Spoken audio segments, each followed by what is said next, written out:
family. I have 2 children. We have Lottie, who is 6, and we have Ivy, who will be 2 on Thursday. For Lottie, we really struggled to get pregnant, and finally, after 3 years of trying, we got pregnant with Ivy kind of unexpectedly. We had decided to move closer to our family, and on the day we were moving, like literally moving all our boxes out of our condo, we found out I was pregnant. And so we were building this house. We lived with my parents for a while, and did kind of the first part of the pregnancy there. Yep. And then COVID hit, and April of 2020, we moved into our current house, and I was 20 weeks pregnant. And so because I was pregnant, we were pretty isolated, and but we still like saw people and did some things, and like saw our families. And then we gave birth on July 28th.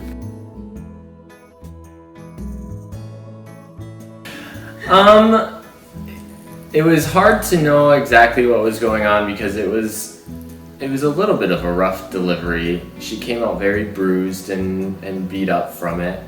And they thought that she may have swallowed amniotic fluid, and so she had some problems breathing right out of the bat. But they got her crying and going, and then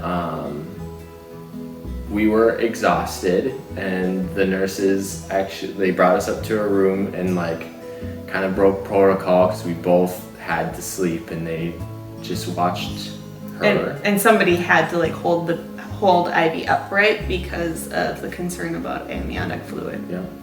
And she was blue the whole time, and they thought it was from the bruising. It probably was some from bruising, and then some from her not being able to breathe. And so they had notes that not to be overly concerned about how blue she was because of the bruising.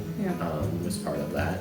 And so once we got her back in our arms, we noticed that she would randomly stop breathing and then struggle to breathe again. And so we brought this concern up to the pediatrician, and the pediatrician said, it's okay, like it's probably neurological immaturities, and that it would go away.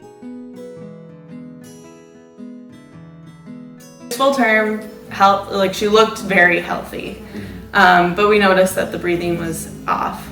Had her meconium poop in the hospital. We went home, and just did the normal, you have a newborn, sit on the couch and cuddle the baby.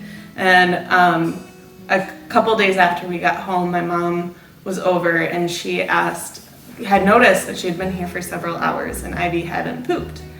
And normally babies pass stool all the time, and she asked us about it, and we realized that she hadn't pooped since she got home from the hospital. And so, as most people know, they generally go 10 times a day. And so we called the doctor, and when it became clear that she wasn't passing stool normally, and the doctor sent us into the emergency room. And so I went into the emergency room and basically just got told that I was overreacting, that she was going to pass stool, like she was fine. And how old was she at this point? 3 days. 3 days old? 3 days? Okay. 4 days old? Something like that. So, and so like that's significant in the story because I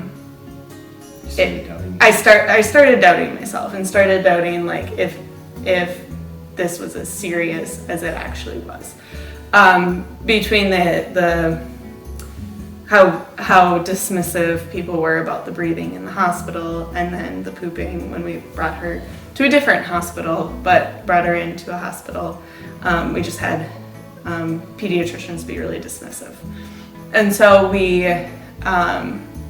brought her in for her 1 week post birth checkup, and our doctor.